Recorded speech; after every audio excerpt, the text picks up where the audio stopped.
Tindahang maliit pero sulit na sulit. Kumusta mga kasari-sarites ko dyan? Kumusta po ang tindahan ninyo? Sana ang lahat ay okay ngayong hapon na ito. So eto na naman si Ate Tintin sa inyong harapan at makikisuyo ako. Push mo na yung button na yan na subscribe dyan, sisi. Huwag ka nang mahiya. So ngayon, yung topic natin bagay na bagay ito sa mga mag-uumpisa pa lang ng kanilang negosyo. O kaya naman, kauumpisa pa lang. At sa mga datihan ng may tindahan dyan, na kagaya kay Titintin, maliit din, sisi, pwede rin naman ito sa atin. Kasi pwedeng ipaalala sa atin ang mga bagay-bagay na maaring minsan nakakalimutan nating mga datihang may tindahan. So eto na. Kita nyo naman sa pamagat, di ba? Tindahang maliit pero sulit na sulit.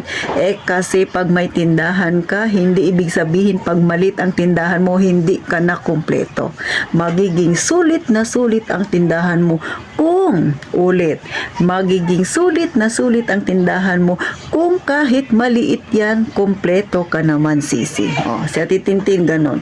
Lagi kong sinasabi na ang aking tindahan, pag nasa labas ka, titingnan mo ang tindahan ko, pangit talaga. Diba? Dinadaan ko na lang siya sa display kung paano mag-display si Ate Tintin.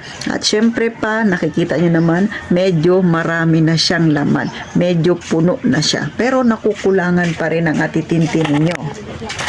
So, para maging sulit na sulit ang tindahan mo, sisi, kailangan kumpletong-kumpleto ka. Baka may magsabi, Ate Tintin, kauumpisa ko pa lang. Ano ba yung dapat kong gawin para mapuno o kaya dumami ang paninda ko? Sisi, kaunting pasensya pag nag-uumpisa ka pa lang, lalo na kung maliit ang puhunan mo gaya sa akin. Pero yung technique ni Ate Tintin kung bakit madali kong napalago, syempre, mahilig akong mamili. Talaga namang araw-araw namimili si Ate Tintin. Yung nabili kunwari ngayong araw na to, kinabukasan, bibilhin ko rin siya. Nagdadagdag pa ako ng paisa-isa. Halimbawa, katulad ng noodles, nabilhan ako ng 5 peraso na homie.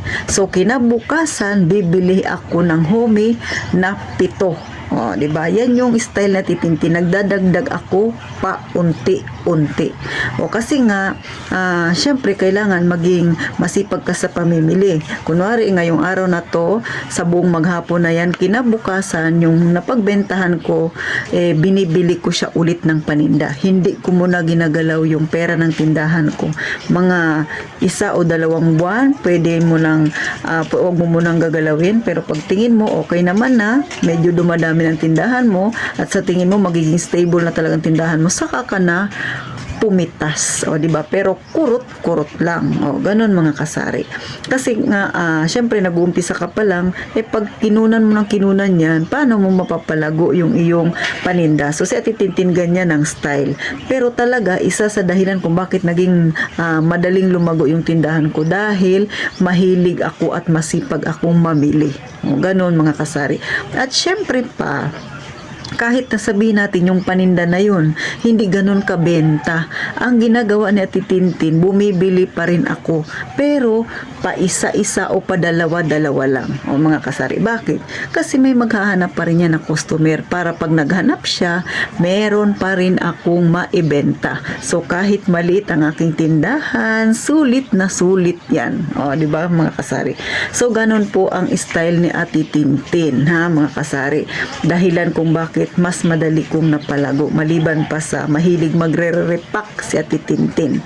Kayong mga kasari, lalo na yung mga baguhan sa pagtitindahan, ganun talaga ang mga paraan para madaling mapaunlad. Pero kung kayo ay malayo naman sa mga grocery store dyan na binibilhan ninyo, gugugol kayo ng medyo malaking halaga na pamasahe, syempre mag-set na lang kayo ng araw na pwede kayong mamili para hindi masyadong malaki ang pamasahe ninyo. Kasi syempre ibabawas nyo pa maiuugnay rin yan doon sa perang hawak-hawak ninyo na nanggaling sa inyong tindahan.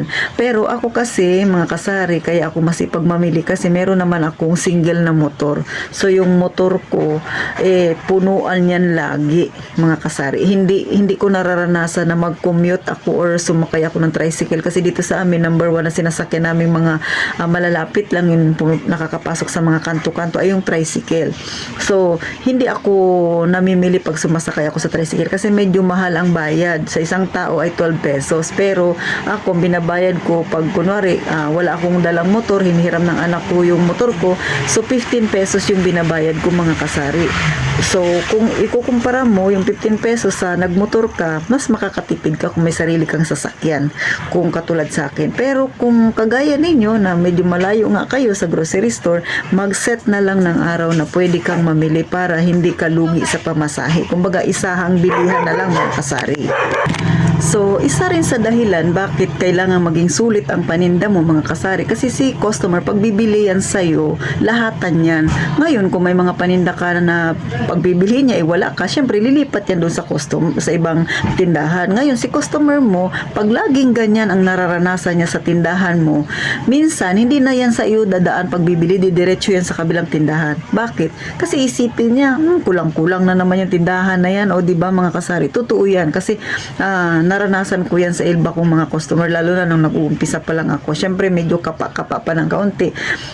Bibili sa'yo, ang nangyayari tuloy, minsan malaki yung pera niya. Tapos, bibilihin niya sa'yo konti lang. So, mapipilitan kang barihan yung pera niya kung 1,000 yan. Tapos, mukat-mukat mo dahil yung hinahanap niya, wala naman sa'yo, sa kabilang tindahan pupunta. Tapos, makikita mo pagdadaan sa'yo, marami pa pala siyang bibilihin. So, nadi-discourage yung ibang customer pagka ganyan ang isang tindahan. Kaya, kailangan, kahit na malit ang tindahan mo, sikapin na maging kumpleto ka para si customer masulit niya rin ang pagpunta sa tindahan mo. At ikaw naman na may-ari, syempre masaya ka dahil sulit na sulit din ang pagharap mo sa kanya kasi malaki ang iyong benta. Ganon, mga kasari, ha. Pag nag-uumpisa ka ng tindahan, wag mong iisipin na malit lang yung aking capital kaya hindi ko makumpleto. Kaya nga dapat meron kang isang papel, doon mo ililista lahat ng bibilhin mo at sikapin mo na yung mga bibilhin mo kahit paunti-unti. Mga kasari, wag mong isang volume lang na doon sa isang produkto. Dapat konti muna sa kabila, konti muna sa kabila. Ito dapat meron ka rin. Sabi ko nga sa inyo, mga kasari, yung gamot ko noon, bumibili ako pa dalawa-dalawa, pa tatlo-tatlo, pa apat-apat. So ganun ako nag-umpisa sa gamot ko. So ngayon, marami na rin siya. Bumibili ako minsan mga pad na, isang pad ng Newsip, isang pad ng Biogesic, o minsan naghahabol ako kasi may mga promo, so sayang din yun.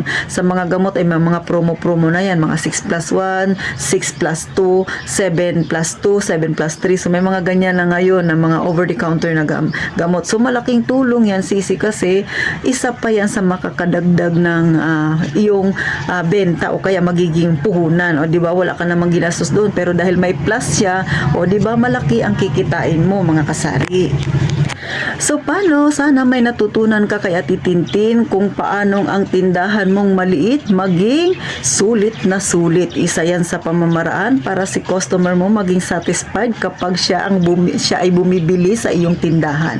So, hanggang dito na lang, mga kasari. Simpleng kwentuhan pero alam ko malaki ang maiaambag nito, especially sa mga baguhan pa lang sa nagtitindahan. Mga kasari, huwag mong isipin na maliit ang puhunan mo. Ang isipin mo kung paano mo hati-hatiin ang iyong pera para makabili ka ng medyo marami-raming klase ng produkto, kasi makakatulong yan para maparuling mo kaagad ang iyong pera o ang iyong puhunan sa iyong negosyo.